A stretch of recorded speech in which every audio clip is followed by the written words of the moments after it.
8वां class का pol science है, राजनीति विज्ञान, 5वां चैप्टर। न्यायपालिका का नाम है, 5वां चैप्टर न्यायपालिका है। न्याय की भूमिका के बारे में देखते हैं।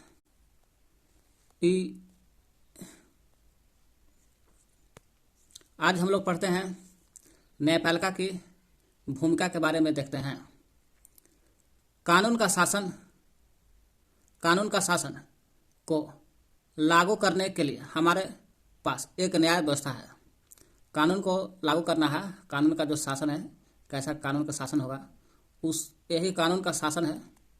उसे लागू करने के लिए हमारे पास क्या है, एक न्याय व्यवस्था है।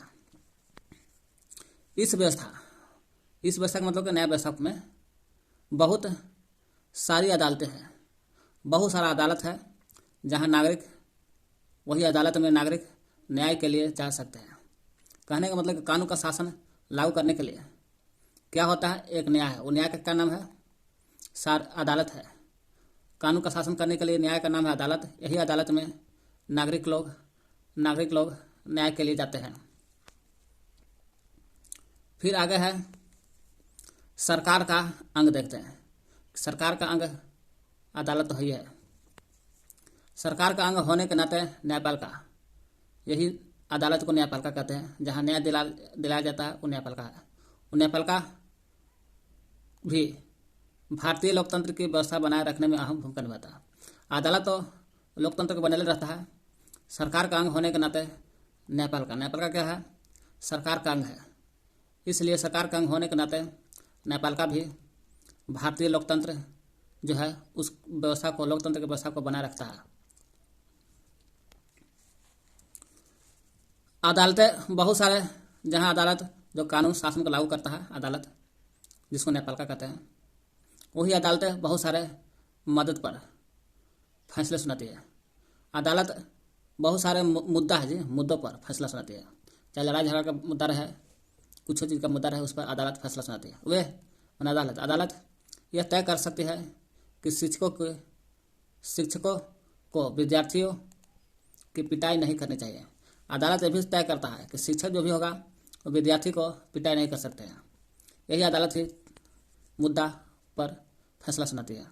वे राज्यों के बीच नदियों के पानी के बंटवारे पर फैसला दे सकती है। जब दो या दो राज्य के बीच नदी के पानी के बारे में बंटवारा का फैसला दी है, अदालत ही फैसला देती है। उसी को अदालत को ही न्यायपालिका कहते हैं, दे सकते हैं।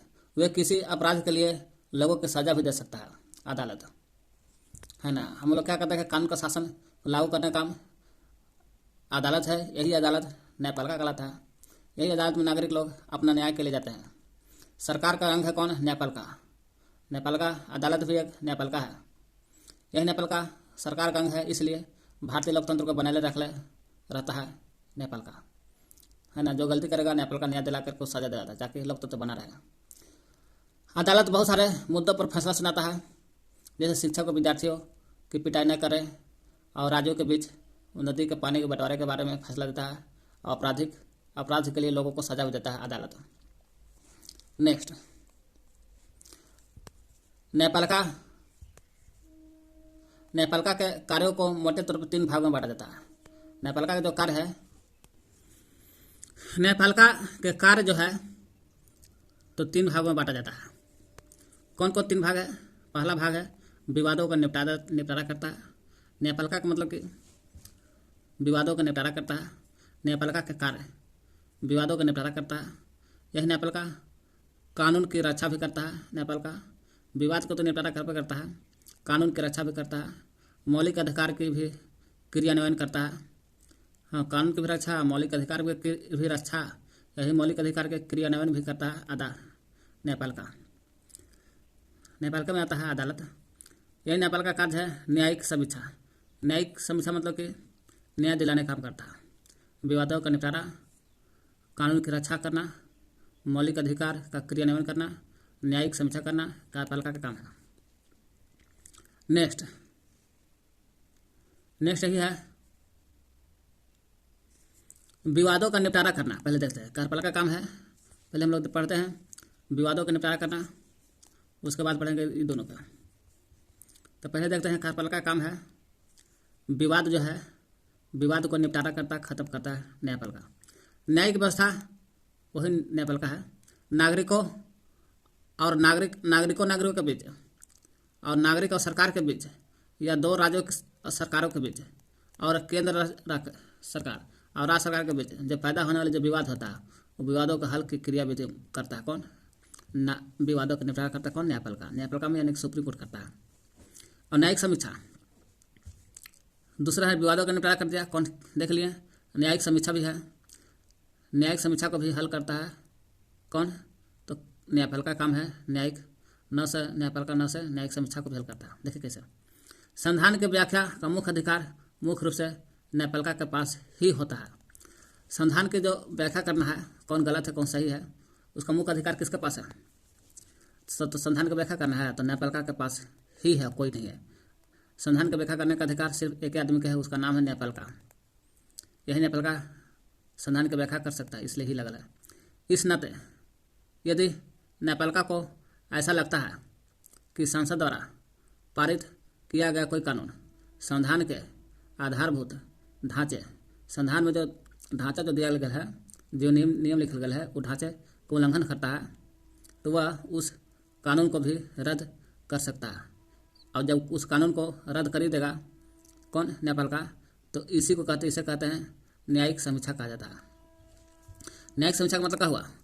पहला बात, संविधान की व्याख्या करने का मुख्य रूप से किसके पास है? तो न्यायपालिका के पास है। न्यायपालिका के पास है संविधान के हल करने का, और किसी के पास नहीं है। अगर लगता है संविधान में कोई सांसद जो जीत करके जाता है, सांसद लोग वहाँ संसद में बैठते हैं, वही सांसद लोग कानून बनाते हैं। संविधान की व्याख्या करने का हल न्यायपालिका के पास है और किसी के पास नहीं है। अगर संविधान में कोई ऐसा सांसद कानून बना दे जो संविधान के संरचना के संविधान के अनुसार गलत है, तो उस कानून को न्यायपालिका चाहेगा तो रद्द भी कर सकता है। जब रद्द कर देगा तो इस घटना को कहते हैं न्यायिक समीक्षा कहते हैं। न्यायिक समीक्षा कहते हैं न्यायपालिका ही रद्द करेगा, कोई नहीं। चाहे सुप्रीम कोर्ट करे रद्द या हाई कोर्ट करे, लेकिन करेगा न्यायपालिका। दोनों को कहते हैं न्यायपालिका।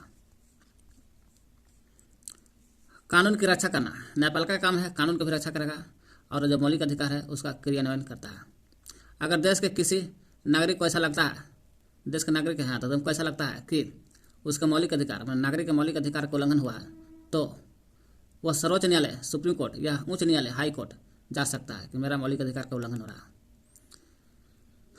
यही हो गया कानून की रक्षा भी करना और मौलिक अधिकार का सुरक्षा भी करना। उदाहरण के अनुसार देखा जाए, हाकिम के बारे में चलता। हाकिम चलते ट्रेन से गिर गया था, पर किसी भी अस्पताल में उसका इलाज नहीं हुआ था, इनकार कर दिया था, जिससे उनकी हालत खराब हो गया था हाकिम का। इसी मामले में की सुनवाई के बाद सर्वोच्च न्यायालय ने फैसला दिया था कि संविधान के अनुच्छेद 21 कितना अनुच्छेद 21 में लिखल है, सर्वोच्च न्यायालय हाई सुप्रीम कोर्ट जो फैसला दिया था कि अनुच्छेद 21 में है कि प्रत्येक नागरिक को जीवन का मौलिक अधिकार प्राप्त है। अनुच्छेद पूछेगा मौलिक अधिकार किससे समझे? जीवन का जो मौलिक अधिकार है अनुच्छेद 21 में लिखल गया है। इसमें स्वास्थ्य का अधिकार है, जीवन का जो मौलिक अधिकार है अनुच्छेद 21 में, इसमें अनुच्छेद 21 में प्रत्येक नागरिक को जीवन का मौलिक अधिकार प्राप्त है। इसमें अनुच्छेद 21 में स्वास्थ्य का अधिकार भी शामिल है। अनुच्छेद 21 में स्वास्थ्य का अधिकार भी शामिल है। इसके पर न्यायालय ने पश्चिमी बंगाल सरकार को यह आदेश भी दिया था कि वह अस्पताल की लापरवाही के कारण हकीम शेख के नुकसान का मुआवजा दे। क्यों? कि अनुच्छेद 21 में बोलता है जीवन का मौलिक अधिकार है और स्वास्थ्य का भी अधिकार करना है ना। इसलिए स्वास्थ्य का अधिकार होने के कारण न्यायालय ने, सुप्रीम कोर्ट ने पश्चिम बंगाल के जो हकीम थे, वही पश्चिम बंगाल के सरकार को देता है कि वह अस्पताल की लापरवाही के कारण, क्योंकि हकीम को अस्पताल में भर्ती नहीं कराता, इसलिए बंगाल के सरकार को आदेश दिया कि सुप्रीम कोर्ट की वह अस्पताल के लापरवाही के कारण हकीम शेख के नुकसान का मुआवजा दें, और साथ ही पश्चिम बंगाल के जो सरकार का तो बोलबे किया मुआवजा देने के लिए सरकारी अस्पताल में भर्ती नहीं होते, इसलिए पश्चिमी बंगाल खेत मजदूर समिति बनाम पश्चिम बंगाल राज्य 1936, साथ ही पश्चिमी बंग खेत मजदूर समिति बनाम पश्चिमी बंगाल राज्य 1996। पश्चिमी बंगाल खेत मजदूर समिति एक तरफ और पश्चिमी बंगाल राज्य 1996 एक तरफ, ये दोनों में कंपटीशन है। साथ ही सरकार को आदेश भी दिया कि सर्वोच्च न्यायालय ने सरकार को आदेश भी दिया कि प्राथमिक स्वास्थ्य व्यवस्था की रूपरेखा तैयार करें। जो सरकार बोला कि प्राथमिक स्वास्थ्य व्यवस्था को रूपरेखा तैयार करें, क्योंकि अनुच्छेद 21 में बोला गया है कि जीवन का मौलिक अधिकार भी है और स्वास्थ्य का भी अधिकार है। तो स्वास्थ्य का अधिकार कैसे होगा? तो सरकार दिया कि प्राथमिक स्वास्थ्य व्यवस्था की रूपरेखा तैयार करें और आपात स्थितियों में और रोगियों के इलाज में विशेष ध्यान दें। आपात स्थिति होगा इमरजेंसी में, तो रोगी जो आगा उसके इलाज में विशेष ध्यान देना, इसलिए इमरजेंसी खुला दिया, अनुच्छेद 21 में बोलता है।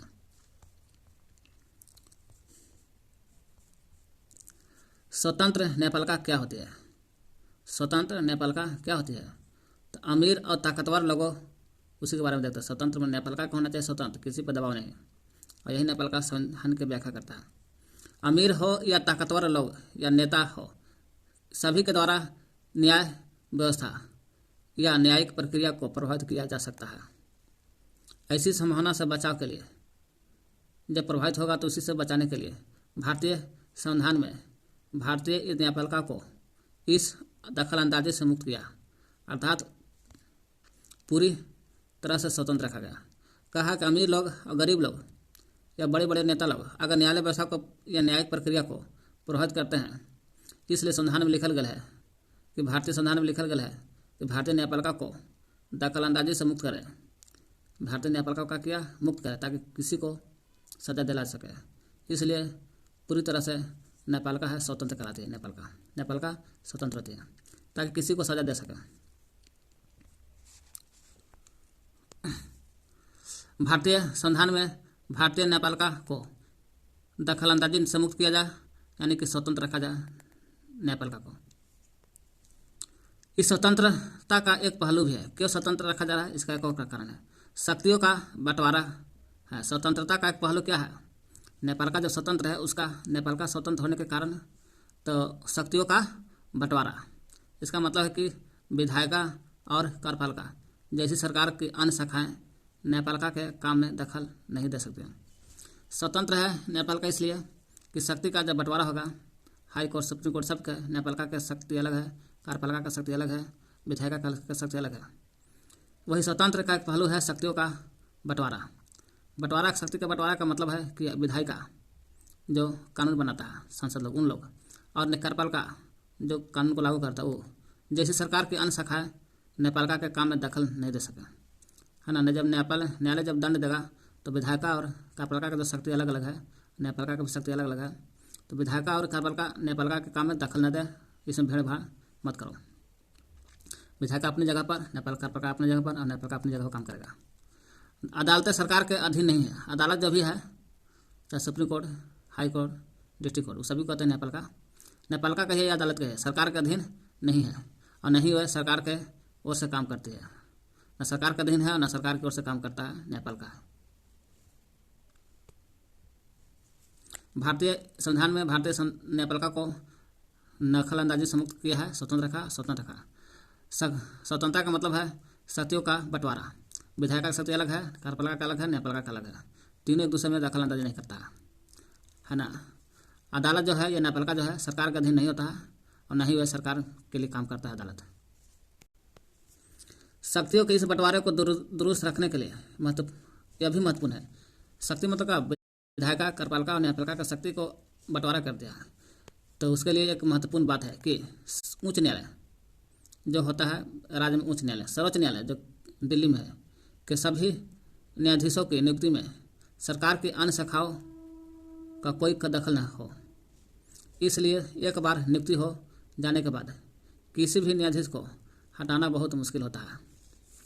उच्च न्यायालय और सर्वोच्च न्यायालय के जब भी सभी, चाहे उच्च न्यायालय है, सर्वोच्च न्यायालय के सभी न्यायाधीश जो होता है, उनकी नियुक्ति में सरकार की अन्य शाखाओं का कोई दखल न दे।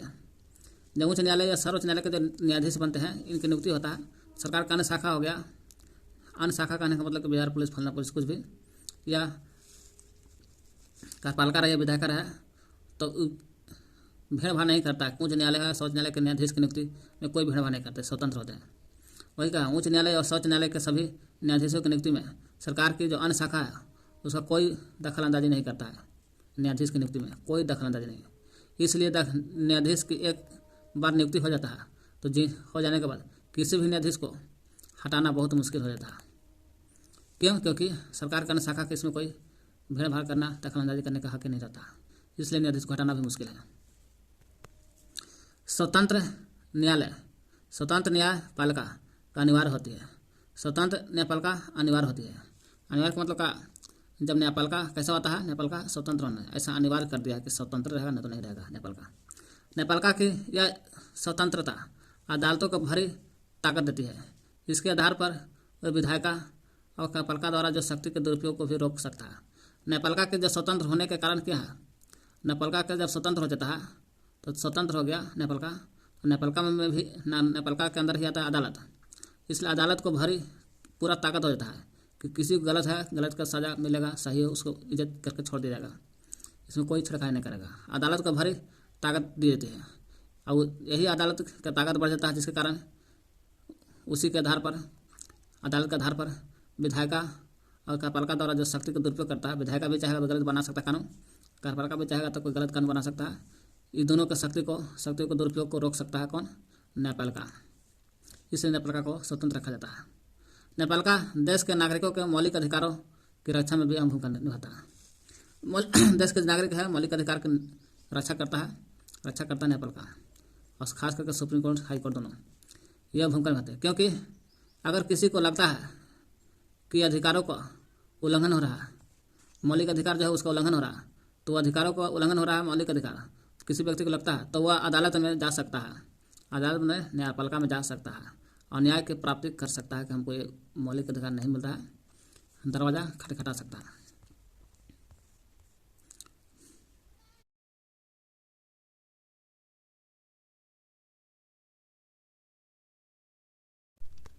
अगला भाग 2 है। अगला पॉइंट है न्यायपालिका पढ़ना है। भारत में न्यायालयों की संरचना के बारे में। भारत में जो न्यायालय है वो न्यायालय की संरचना कैसा है उसके बारे में। तो भारत में अदालतों की संरचना, तो न्यायालय में ही आता है अदालत। तो भारत में अदालत की संरचना या न्यायालय की संरचना देखते हैं। भारत में अदालत की संरचना देखते हैं। हमारे देश में 3 अलग अलग स्तर पर अदालत होती है। कितने? 3 गो। कौन कौन होता है? ज़्यादा सुनिए। सर्वोच्च न्यायालय जो होता है ना, सर्वोच्च न्यायालय अदालत है जो नई दिल्ली में स्थित है। दूसरा स्तर का है उच्च न्यायालय, 25 राज्यों में पड़ता है उच्च न्यायालय, जो जिला राज्य में आता है, राज्य में आता है। फिर अधीनस्थ या जिला न्यायालय कहते हैं। तीसरा स्तर का है अधीनस्थ या जिला न्यायालय, जिसको प्रत्येक जिला में एक होता है। अधीनस्थ न्यायालय जो है या जिला न्यायालय जो है, अधीनस्थ या जिला न्यायालय प्रत्येक जिला में वो पड़ता है। उच्च न्यायालय जिला राज्य में पड़ता है, जो 25 राज्य में पड़ता है। यही अदालत की संरचना है, जो 3 अदालत है।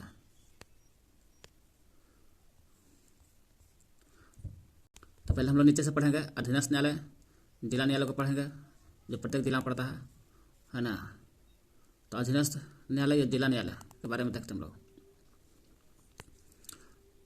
अधीनस्थ न्यायालय या जिला न्यायालय ये प्रत्येक जिला में या तहसील पर स्तर पर किसी शहर में स्थित होता है।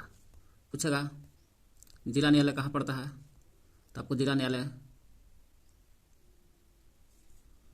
ना, जिला न्यायालय प्रत्येक जिला में मिलेगा या प्रत्येक तहसील में मिलेगा, या जिला या तहसील के जो शहर होता है उस शहर में पड़ता है अधीनस्थ जिला न्यायालय।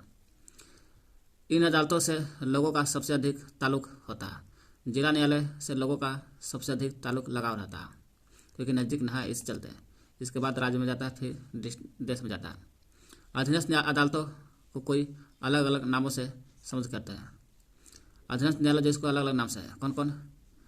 कहीं कहीं इसको ट्रायल कोर्ट कहते हैं कि ट्रायल कोर्ट है, या जिला न्यायालय कहते हैं जिला न्यायालय, या ट्रायल कोर्ट या जिला न्यायालय एक है।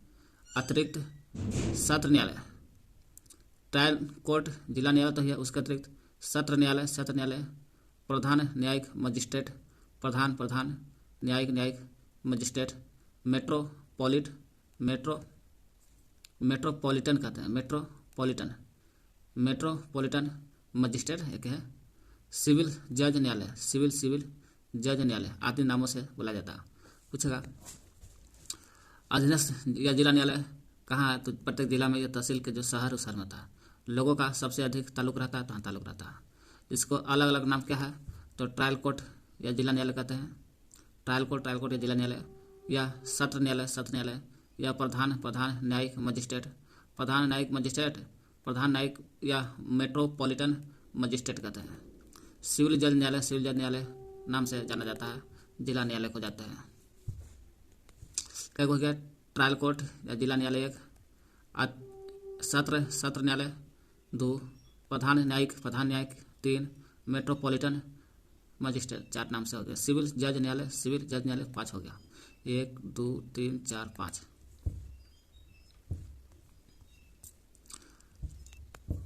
अब चलते हैं उच्च न्यायालय जो 25 राज्य में पड़ता है।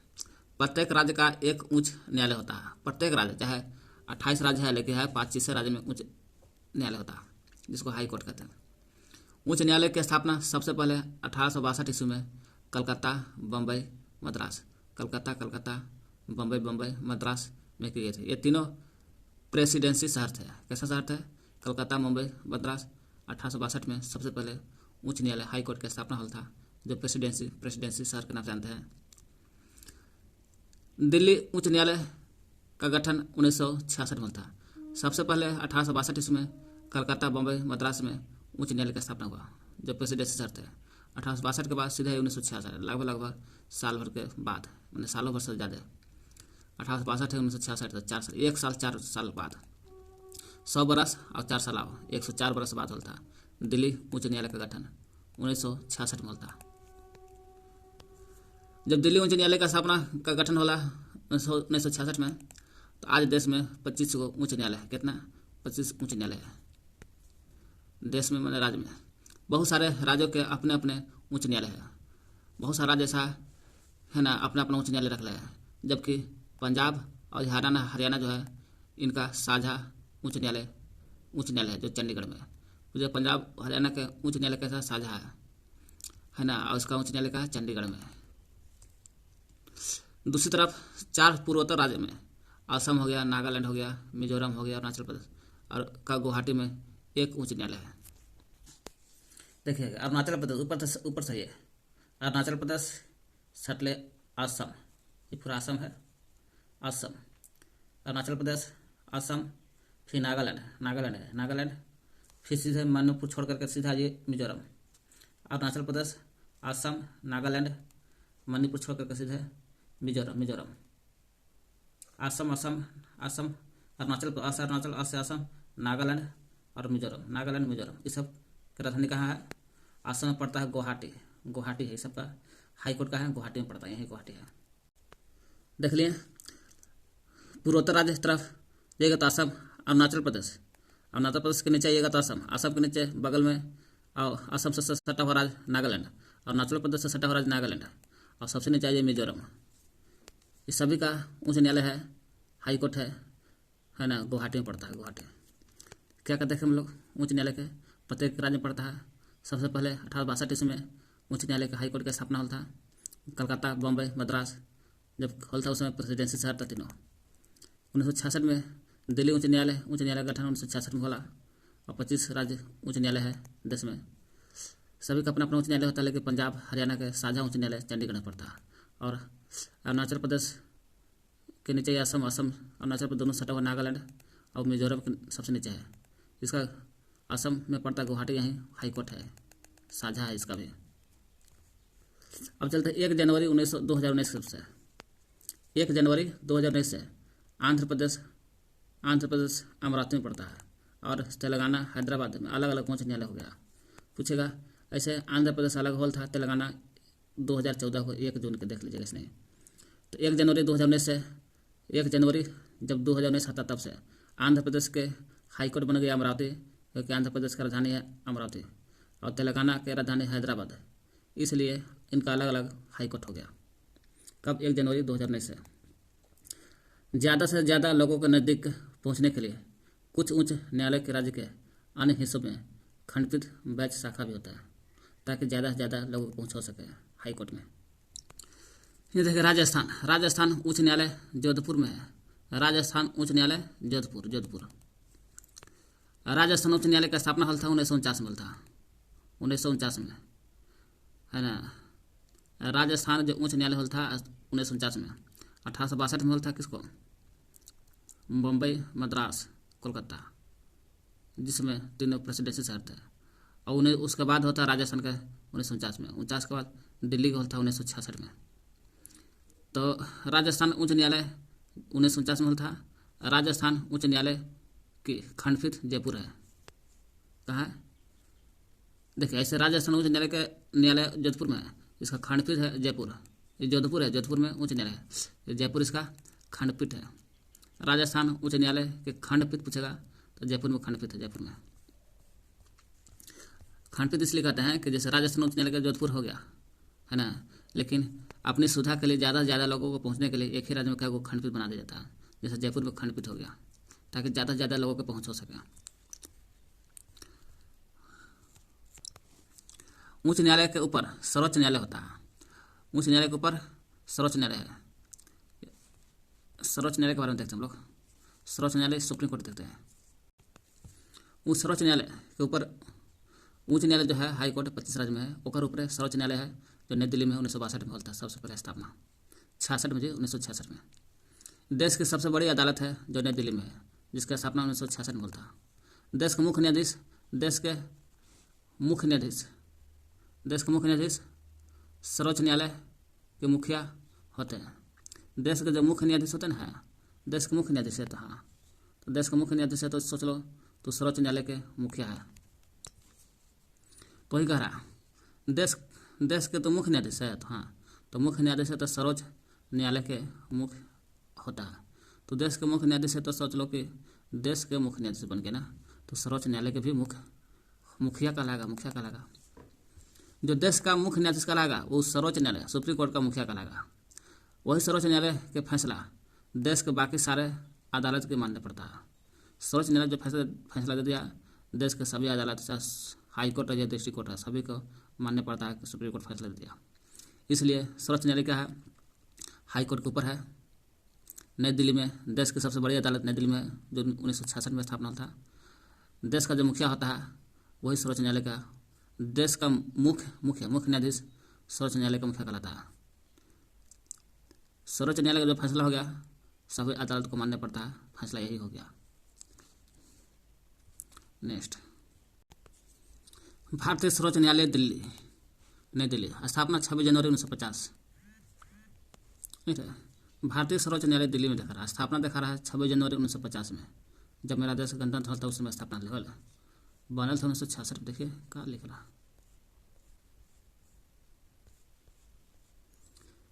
दिल्ली उच्च न्यायालय का गठन हुआ था 1966 में, गठन, ठीक ना। और यहाँ है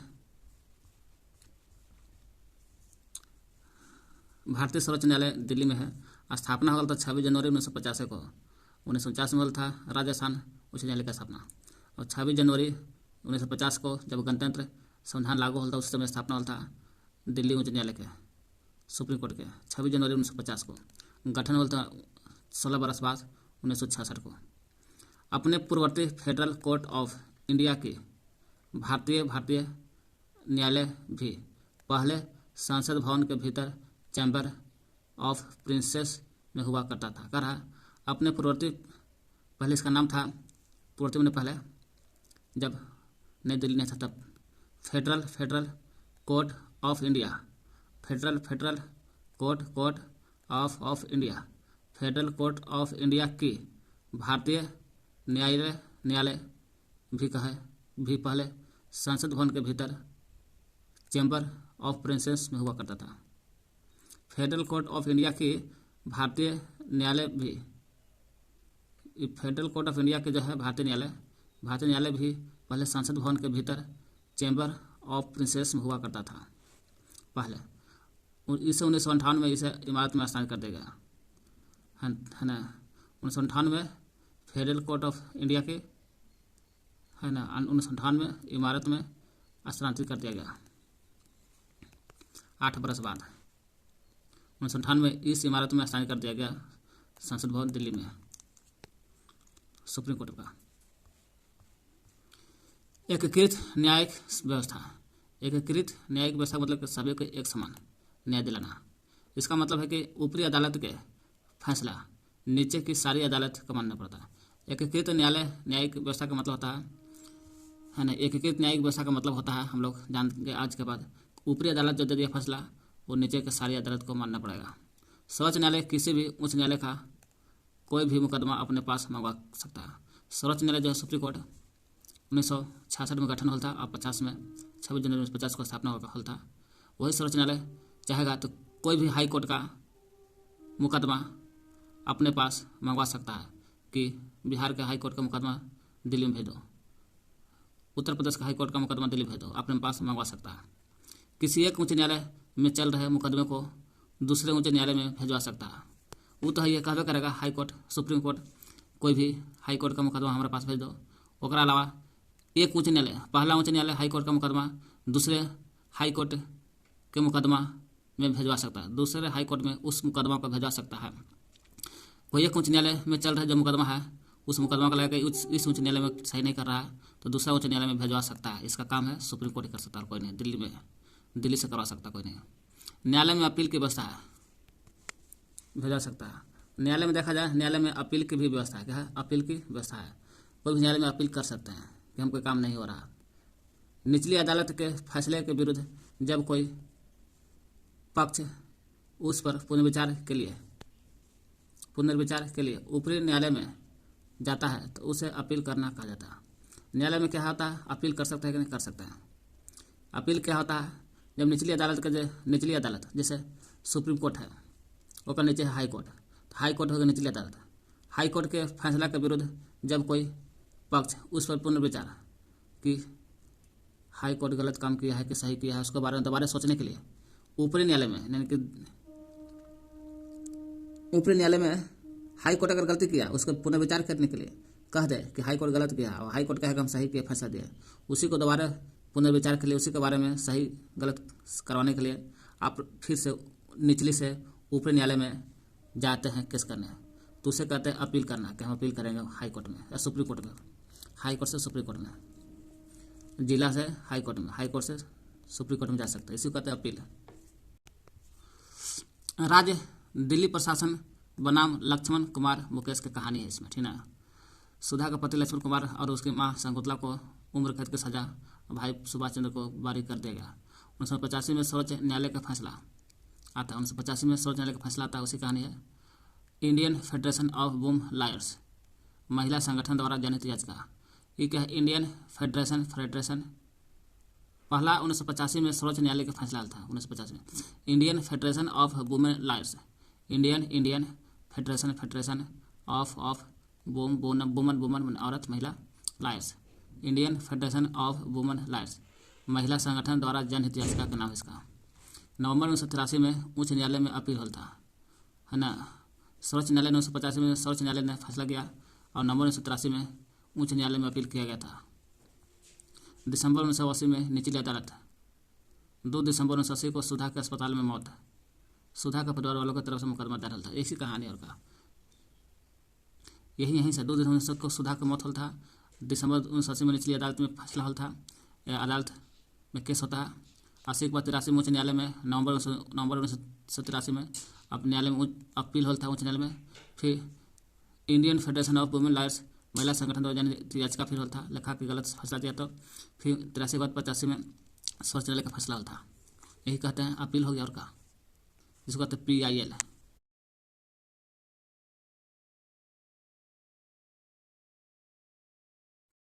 चलते अगला पाठ है न्यायपालिका के बारे में देखते हैं, चैप्टर 5 का है। आगे है कि अगला पॉइंट है विधि व्यवस्था की विभिन्न शाखाएं। विधि जो व्यवस्था है उसको विभिन्न शाखा में अलग अलग है। विधि में कानून की व्यवस्था जो है अलग अलग शाखा है। जैसे अलग अलग कानून हो सकता है, विधि में कानून अलग अलग शाखा हो सकता है। विधि कानून न्यायालय में न्यायिक प्रक्रिया में मुकदमे के महत्वपूर्ण भूमिका होती है। न्यायालय जब होता है, जब मुझे न्याय हाई कोर्ट सुप्रीम कोर्ट जब भी रहेगा, वो न्यायालय में न्याय प्रक्रिया उन्हें न्याय दिलाने में मुकदमों की जो महत्वपूर्ण भूमिका होती है। न्यायालय में तरह तरह के मुकदमे आते हैं। इन मुकदमों को उनकी प्रकृति के आधार पर दो भागों बांटा गया। न्यायालय में तरह तरह के मुकदमा होते रहता है। जब प्रकृति के आधार पर न्यायालय में दो भाग में बांट देता है मुकदमा को।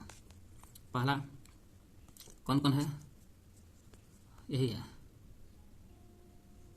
पहला फौजदारी मुकदमा, दूसरा दीवानी मुकदमा। फौजदारी कानून क्रिमिनल लॉ कहते हैं और दीवानी को कहते हैं, दीवानी कानून को सिविल लॉ। आपराधिक व्यवहार, फौजदारी में आता है आपराधिक व्यवहार वाला चीज। आपराधिक व्यवहार वाला कौन कौन, चोरी करना आपराधिक है, हत्या करना, डकैती करना, घरेलू हिंसा करना, घरेलू को हिंसा नहीं कर सकता, अपहरण नहीं कर सकता। चोरी हत्या, डकैती, चोरी डकैती है ना, घरेलू हिंसा, अपहरण। दीवानी कानून में आता है सिविल लॉ में अधिकारों का उल्लंघन या अवहेलना। इसमें आपराधिक व्यवहार वाला था फौजदारी में। और दीवानी में आ जाता है, दीवानी में अधिकारों का उल्लंघन या अवहेलना। कोई भी अधिकार है, अधिकार को उल्लंघन कर रहा है या उस अधिकार को मिलल है अवहेलना कर रहा है तो दीवानी में आता है। जैसे जमीन की बिक्री, जमीन रखना अधिकार है लेकिन जमीन को उल्लंघन करना या अवहेलना करना दीवानी में आता है। चीज़ों की खरीदारी दीवानी है। किराया देना दीवानी अदालत। पारिवारिक झगड़ा हो रहा है, घरेलू हिंसा जो है फौजदारी में है ना, और पारिवारिक झगड़ा हो रहा है, तलाक हो रहा है, ये सब दीवानी कानून है। अधिकारों का उल्लंघन, अवहेलना, जमीन बिक्री, चीज़ों की खरीदारी, किराया, पारिवारिक झगड़ा, तलाक दीवानी कानून है। पहले दीवानी मामले में देखते हैं, जहाँ दीवानी मामले में अभी देखें हम लोग दीवानी वाला देखते हैं। अधिकारों का उल्लंघन, अवहेलना, जमीन बिक्री, चीज़ों की खरीदारी, किराया, पारिवारिक झगड़ा, तलाक। वही है दीवानी के बारे में हम लोग पहले पढ़ते हैं। दीवानी मामले या सिविल लॉ, ऐसे मुकदमे जिनका संबंध व्यक्ति के अधिकार का हनन हो रहा, उल्लंघन हो रहा, या संपत्ति का हस्तांतरण या अधिकार की कॉन्ट्रैक्ट, संपत्ति का हस्तांतरण या अधिकार का अवहेलना हो रहा, या कॉन्ट्रैक्ट या पारिवारिक विवाद से है, उसे कहते हैं दीवानी मामले कहते हैं। दीवानी मामले कौन कौन आगे, व्यक्ति के अधिकारों का हनन होना, संपत्ति का हस्तांतरण या अधिकार का है ना, या कॉन्ट्रैक्ट या पारिवारिक विवाद से है, फौजदारी मामले में आता है ना।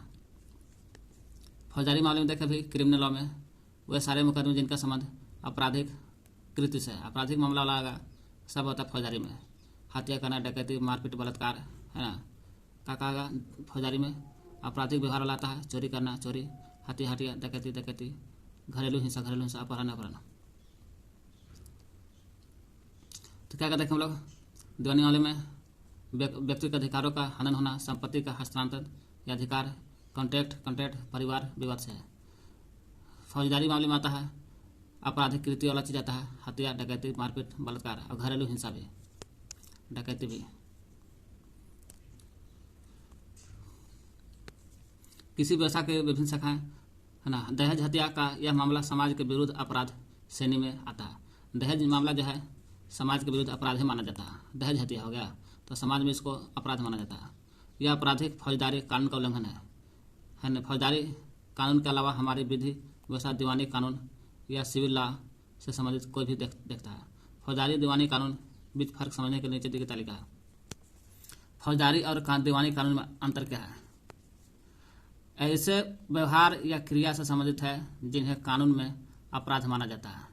आपराधिक वाला तो फौजदारी आ गया, जैसे चोरी करना, दहेज के लिए औरत को तंग करना, या दहेज के लिए हत्या कर देना, या औरत को तंग करना या हत्या करना, सब फौजदारी में आता है।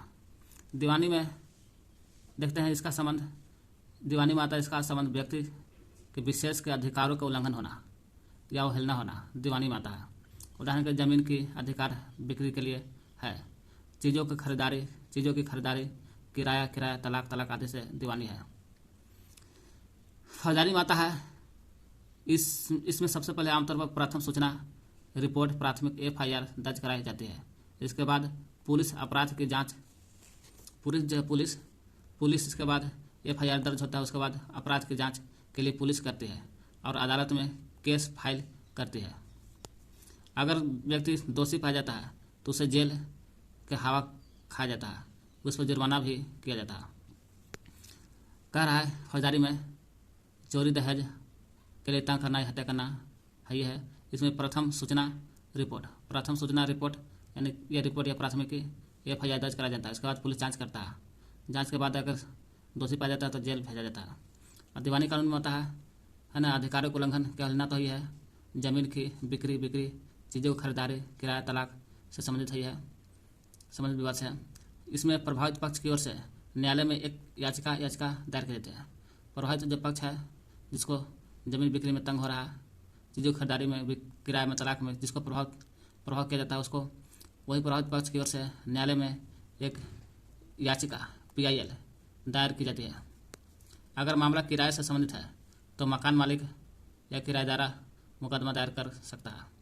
किराए से संबंधित है तो मकान मालिक रहे या किराएदार जो भाड़ा पर रहता है, उस दोनों तरफ से मुकदमा दायर कर सकते हैं। कोई एगो करेगा तब न कैसे होगा। अदालत राहत की व्यवस्था करती है। अदालत का काम है राहत की व्यवस्था करना, ताकि दोनों को समझा करके राहत दे। उदाहरण के लिए अगर मकान मालिक और किराएदार के बीच विवाद है तो अदालत यह आदेश दे सकते हैं कि किराएदार मकान को खाली करे। अदालत यही कहेगा किराएदार तो मकान के खाली करो और बकाया किराया जो है चुका देना। क्या हर व्यक्ति जो है, कोई व्यक्ति अदालत की शरण में जा सकता है? कहाँ नहीं जा सकता, कोई भी व्यक्ति अदालत जा सकता है, रोक टोक नहीं है। इसी के बारे में देखते हैं। सिद्धांत: भारत के सभी नागरिक देश के न्यायालयों की शरण में जा सकता है। कोई भी व्यक्ति है ना देश के न्यायालय में जा सकता है, कोई दिक्कत नहीं है। इसका अर्थ है कि प्रत्येक नागरिक को अदालत के माध्यम से न्याय मांगने का अधिकार है। कोई भी व्यक्ति न्यायालय जा सकता है और न्यायालय में प्रत्येक नागरिक को हक है अदालत जाए, न्यायालय जाए और वही अदालत के माध्यम से अपना न्याय मांगने का अधिकार है। न्यायालय सभी नागरिकों के मौलिक अधिकारों का रक्षक है। न्यायालय है सभी मौलिक अधिकारों का रक्षक माना जाता है। न्यायालय की सेवाएं सभी के लिए उपलब्ध है, लेकिन वास्तव में गरीबों के लिए न्यायालय में जाना काफ़ी मुश्किल साबित होता है। इस बातों का ध्यान में रख करके 1980 के दशक में सर्वोच्च न्यायालय ने जनहित याचिका PIL व्यवस्था विकसित की है ना। कह रहा है न्यायालय तो कोई भी जा सकता है, कोई दिक्कत नहीं है। भारत के सभी नागरिक को देश के न्यायालय के शरण जा सकता है, देश के न्यायालय में जा सकता है। अदालत के माध्यम से अपने न्याय की मांग भी करने का अधिकार है। न्यायालय का काम है सभी नागरिक के मौलिक अधिकार के रक्षा करना, लेकिन न्यायालय की सेवाएं सभी के लिए उपलब्ध है, सभी के लिए दरवाजा खुला है। एक गरीब आदमी न्यायालय तक पहुँच पाना थोड़ा दिक्कत होता है। इसलिए 1980 के दशक आते आते सर्वोच्च न्यायालय दिल्ली वाला ने जनहित याचिका PIL व्यवस्था के विकसित कर लिया। 1980 में पूछेगा PIL की व्यवस्था होता है जनहित याचिका PIL। P का होता है पब्लिक, I से हो गया इंटरेस्ट, L से हो गया लिटिगेशन, पब्लिक इंटरेस्ट लिटिगेशन। 1980 के दशक में सुप्रीम कोर्ट ने जनहित याचिका दायर कर लिया कि व्यवस्था की PIL public interest litigation. PIL जनहित याचिका पब्लिक इंटरेस्ट लिटिगेशन। न्यायालय ने किसी भी व्यक्ति या संस्था को, कोई भी व्यक्ति रहे या कोई संस्था रहे, सभी को ऐसे लोगों की ओर से जनहित याचिका दायर करने का अधिकार दिया है जिनके अधिकारों का उल्लंघन हो रहा है। PIL क्या है? न्यायालय ने क्या कहना है कि देखा किसी भी व्यक्ति रहे, कोई व्यक्ति रहे या कोई संस्था रहे, ऐसे लोगों को ओर से जनहित याचिका उन्हें PIL दायर करने का अधिकार दे दिया है जिनके अधिकारों का जब उल्लंघन होता है, अधिकार का उल्लंघन हो रहा है व्यक्ति संस्था को, तो आप PIL कर सकते हैं। यह याचिका PIL याचिका जो है उच्च न्यायालय या सर्वोच्च न्यायालय में दायर की जा सकती है। चाहे हाई कोर्ट में होगा PIL जनहित याचिका या सुप्रीम कोर्ट होगा दिल्ली में होगा, हो सकता है में दायर की जा सकती है और कहीं नहीं। इसके लिए पत्र या तार टेलीग्राम के द्वारा भी याचिका भेजी जाती है। पत्र द्वारा या तार द्वारा, लेटर द्वारा या टेलीग्राम के द्वारा भी याचिका होती है। शुरुआती सालों में जनहित याचिका के माध्यम से बहुत सारे मुद्दों पर लोगों को न्याय दिलाया गया था। PIL क्या है? अधिकारों का उल्लंघन होता है तो आप PIL कर सकते हैं। उच्च न्यायालय सर्वोच्च न्यायालय में होता है, पत्र तार टेलीग्राम के द्वारा होता है PIL दर्ज। बंधुआ मजदूरों को अमानवीय श्रम से मुक्ति दिलाने और बिहार में सजा काटने के बाद भी रिहा नहीं किए गए कैदियों को रिहा करवाने के लिए जनहित याचिका का इस्तेमाल किया गया था। पिछले साल में बहुत सारे जनहित याचिका किया गया था। क्यों? कि बंधुआ मजदूर, कौन सा मजदूर? बंधुआ मजदूर को अमानवीय रूप से श्रम मुक्ति दिलाने और बिहार में सजा काटने के बाद भी रिहा नहीं किया गया था। कह रहा है बंधुआ मजदूर पिछला साल बंधुआ मजदूर को अमानवीय श्रम से मुक्ति दिलाने के लिए जनहित याचिका किया गया था, PIL दर्ज किया गया था बंधुआ मजदूर को, और फिर बिहार में सजा काटने के बाद बंधुआ मजदूर रिहा नहीं किए गए। इसलिए कैदियों को रिहा करने के लिए जनहित याचिका का इस्तेमाल किया गया था पिछले साल।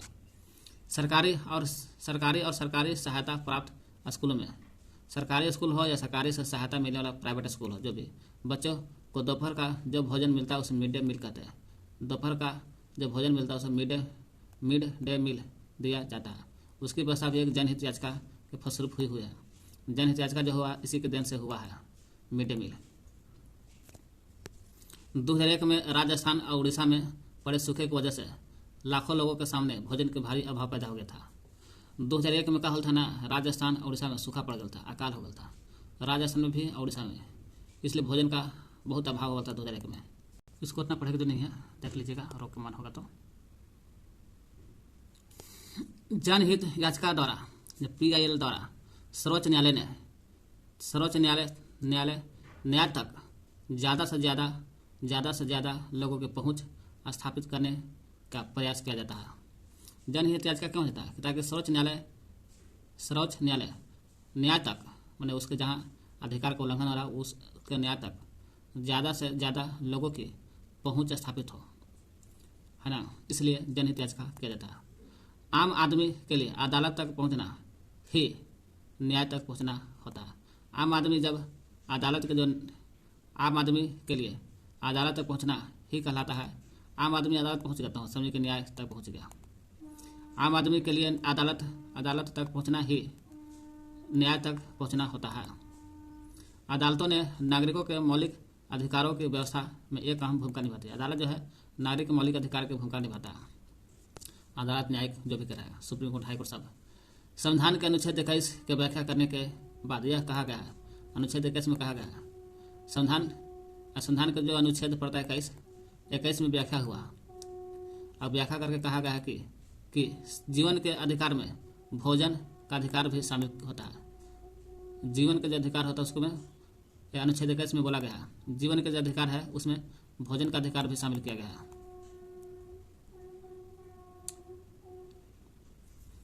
जीवन के अधिकार में भोजन का अधिकार भी शामिल होता है। इसलिए अदालत ने राज्य के आदेश दिया कि जब जीवन के अधिकार में भोजन का अधिकार ही है, इसलिए अदालत ने राज्य को आदेश दिया आदेश कि देखो राज्य, दोपहर के भोजन योजना मिड डे मील सहित सभी लोगों को भी भोजन मुहैया कराने के लिए आवश्यक कदम उठाया, ताकि सभी कुछ अनुच्छेद 21 के व्याख्या खोल था। क्यों होल था? क्योंकि जीवन के अधिकार में भोजन, जीवन के जीने के लिए अधिकार है तो भोजन चाहिए, भोजन का अधिकार होना चाहिए। इसलिए सभी अदालत बोलता है कि राज्य को आदेश देता है, क्या देता है आदेश अदालत, कि दोपहर के भोजन योजना मिड डे मील कहलाता है। ये मिड डे मील सभी लोगों को भी भोजन मुहैया कराने के लिए आवश्यक कदम उठाए। कौन? राज्य उठाएगा, अनुच्छेद 21 बोलता है। नई व्यवस्था की कुछ खामियां होती है, जरूर सब कुछ सही होता है। न्याय जो व्यवस्था होता है, कानून दिलाने का जो न्याय है, कुछ खामियां हो जाता है। क्या खामियां होता है? अदालत के फैसले में कई बार खामियां रह जाती है। क्या खामियां ज़्यादा देखते हैं? जैसे बस्ती या झुग्गी झोपड़ियों के बेदखल का फैसला। कभी कल न्याय ऐसा फैसला लेता है, बस्तियों को उजाड़ देता है, हटा देता है, और झुग्गी झोपड़ी जो रहता है उसको हटा देता है। यही खामी कर देता है, न समझता है कि गरीबी कमी है। इसमें अदालत द्वारा दिए गए हाल के फैसले पुराने फैसले के विरुद्ध होता है। अदालत के जो दिया गया जो हाल का जो फैसला है वो पुराने फैसले के विरुद्ध होता है। यानी कि हाल में नया वर्तमान में जो फैसला दिया और पहले वाला जो पुराना फैसला के विरुद्ध कहलाएगा। वर्तमान दे दिया कि चोर है, और पिछला फैसला जो साबित होता सही है तो चोरे कहलाएगा।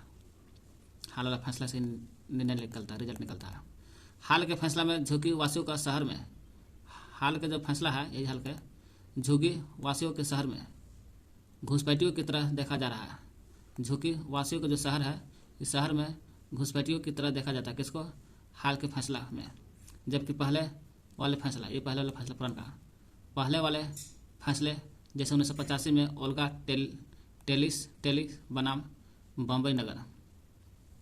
ओल्गा टेलिम बनाम बम्बई नगर निगम के मुकदमे दिया गया फैसला में झुग्गी वासियों को आजीविका बचाने का प्रयास किया जा रहा है। कर रहा है हाल का जो फैसला है पुराना फैसला के विरुद्ध होता है। हाल के फैसला में झुग्गी वासियों का शहर में घुसपैठियों की तरह देखा जा रहा है, जबकि पहले वाले फैसले जैसे 1985 में ओल्गा टेली बनाम, पहले का फैसला जो आया था 1985 में ओल्गा टेलिम बनाम 1985 में, और मुंबई नगर निगम के मुकदमे दिया गया फैसला है पुराना, जो झुग्गी वासियों की आजीविका बचाने का प्रयास किया गया था पुराना में। न्याय में देरी भी होता है। अदालत तो होता है, सही तो देता है, न्याय में देरी। मुकदमे की सुनवाई में अदालत कई साल लगा देती है। जब मुकदमा सुनाई होता है तो अदालत कई साल लगा देता है उसको न्याय दिलाने में, जिससे आम लोगों तक न्याय को पहुंच प्रभावित होती है। तब तक कोई न कोई मर ही जाता है। इसी देरी को ध्यान में रख करके अक्सर कहा जाता है कि इंसाफ में देरी यानी इंसाफ का कत्ल हो गया। इंसाफ के देरी हुआ तो समझिए कि इंसाफ का कत्ल हो गया। दोहरान में क्या क्या देखे? दोहरान में न्यायपालिका की भूमिका देख लिए, न्यायपालिका का कार्य देख लिए, विवादों के निपटारा, न्याय की समीक्षा, कानून की रक्षा, मौलिक अधिकार का है ना क्रियान्वयन देख लिए, स्वतंत्रता न्यायपालिका की क्या होती है, स्वतंत्र न्यायपालिका क्या होती है देख लिए, बाद में अदालतों की संरचना क्या इसके देख लिए, है ना, दिल्ली सुप्रीम कोर्ट और 25 राज्य में हाई कोर्ट, डिस्ट्रिक्ट कोर्ट। फिर क्या देखें हम लोग? विधि व्यवस्था की शाखा देख लिए, फौजदारी कानून, दीवानी कानून देख लिए, अपील करना कैसा है, जनहित याचिका क्या है, कुछ मुकदमों के जिक्र देख लिए, है ना, बस इतना सब देख लिए। ओके,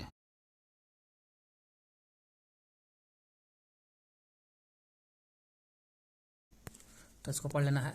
लिंग बोध से संबंधित है, चैप्टर 4 है। लड़के लड़कियों के रूप में बड़ा होना, चैप्टर 4 है। जेंडर का अर्थ होता है मेल या फीमेल से होता है, मेल या फीमेल। पुरुष हो तुम्हें यही काम करना होगा, और महिला है तो तुम्हें यही काम करना होगा। दोनों का काम बांध दिया गया, इसी को जेंडर कहते हैं। और सेक्सुअल के अनुसार है ना कुल सेक्स आता है। जैसे जेंडर है महिला पुरुष है तुम्हें यही काम करना है, और महिला है तुम्हें यही काम करना होगा। जैसे दोनों के भिन्न खिलौने दिए जाते हैं। लड़का गाड़ी से खेलता है और लड़की गुड़िया से खेलती है। खिलौना से पता चलता है कि स्त्री और पुरुष का भविष्य अलग अलग हो जाएगा। ये खिलौने से पता चलता है। खिलौने से पता चलता है कि स्त्री और पुरुष है आने वाला समय में भविष्य में अलग अलग होंगे। लड़की अलग होगी, लड़का का रहन सहन अलग होगा। यही जेंडर हो गया, पहचान। काम को समाज समान नहीं मानता है। कोई भी काम है पुरुष के और महिला के जो काम है उस समाज का करता दोनों का समान नहीं समझता है। पुरुष स्त्री हैसियत एक जैसी नहीं होती है, इसलिए समाज दोनों का काम समान नहीं समझता है। संविधान के अनुसार यहाँ देख लीजिए, संविधान के अनुसार स्त्री पुरुष में भेदभाव नहीं है, परंतु वास्तविकता में लिंग भेद किया जाता है। पहले हम यहाँ पढ़ते हैं। अंततः लिंग बोध से हमारा आस उन अनेक सामाजिक मूल्यों से है और रूढ़िवादी धारणा से है। लिंग बोध का आस हमारा उन सामाजिक मूल्यों से है और रूढ़िवादी से है। लिंग बोध का हमारा मतलब होता है उन समाज के मूल्य से, रूढ़िवादी की धारणा से है, जिसे हमारी संस्कृति ने हमारे स्त्रीलिंग और पुल्लिंग होने के जैविक अंतर, कैसा अंतर? जैविक अंतर के साथ साथ जोड़ दिया। यह शब्द हमें बहुत सी असमानताओं और स्त्री और पुरुष के बीच शक्ति संबंधों को भी समझने में सहायता करता है। जेंडर शब्द के आने पर अक्सर एक खास दृष्टि से लोग यह अधूरा अर्थ भी लगा लेते हैं कि यह केवल महिला या लड़कियों से जुड़ा हुआ है। जेंडर शब्द यहीं आएगा तो सभी लोग अधूरा शब्द जोड़ते हैं, अर्थ लगाते हैं कि ये महिला से होगा तो लड़की से संबंधित होगा जेंडर। लेकिन ऐसा नहीं है, केवल लड़कियां ही नहीं है बल्कि लड़के भी जेंडर की चर्चा में सहभागी आते हैं। लड़के और लड़कियां कैसे बड़े होते हैं, लड़का और लड़की के बारे में है कि कैसे बड़े होते हैं और उनकी सामाजिक भिन्नता कैसे रूप लेती है। कारण लड़के लड़की कैसे बड़े हो जाते हैं और बड़े होते ही उनके सामाजिक, लड़का लड़की के सामाजिक में भिन्नता कैसे हो जाती है, इसका है ना उदाहरण के साथ समझते हैं। छात्र या छात्रा मतलब लड़का और लड़की का यह समझने में सहायता देंगे कि सामाजिकरण हर जगह एक सा नहीं है। लड़का लड़की को छात्र छात्रा को समझाने में सहायता देना होगा क्या कि समाजीकरण जो है हर एक जगह एक सा नहीं है। यूपी में कुछ है, बिहार में कुछ है, केरल में कुछ है ना। समाजीकरण हर जगह एक जैसा नहीं है। वह समाज से निर्धारित होता है। समाजीकरण समाज से निर्धारित होता है कि लड़का लड़की में भेदभाव, और इस समय के साथ साथ सतत परिवर्तन चलता रहता है। कैसे समाज में स्त्री और पुरुष के लिए अलग अलग भूमिकाएं देखी जाती है। कैसे उनके लिए अलग अलग मूल्य निर्धारित किए जाते हैं कि लड़का है लड़की कैसे है। अलग अलग मूल्य निर्धारित किए जाते हैं, और यही से भेद और असमानता की शुरुआत होती है। यहीं से समाज जब अलग अलग मूल्य को निर्धारित करके देखते हैं, वहीं से तब भेद होता है, लड़का लड़की में असमानता की शुरुआत होती है। एक चित्रित काठापत्र स्टोरी बोर्ड के माध्यम से बच्चों के घर के बारे में समझाते हैं। महिलाओं के काम, घर में महिलाओं के जो काम होती है वो काम नहीं माना जाता, उसका वैल्यू नहीं है, या फिर उस अमूल्य में उसका वैल्यू नहीं किया जाता। घर के काम को महिला जब घर का काम करती है उसका वैल्यू नहीं दिया जाता, अमूल्य माना जाता है। यही समाज में विभेदीकरण है। चौथा चैप्टर है लड़का या लड़की होना किसी के भी एक महत्वपूर्ण पहचान है भाई, ठीक ना। एक महत्वपूर्ण पहचान माना जाता है कि लड़का लड़की हुआ, उसकी अस्मिता है। जिस समाज के बीच हम बड़े होते हैं, हमें खुद सिखाया जाता है कि लड़के और लड़कियों का कैसा व्यवहार स्वीकार करने योग्य है, उन्हें क्या करना चाहिए, क्या नहीं करना चाहिए लड़का लड़की को। इसी के बारे में जानेंगे आज। सामोआ द्वीप है, प्रशांत महासागर का दक्षिण पड़ता है। ये जो प्रशांत महासागर है नीचे, इसके दक्षिण पड़ता है सामोआ।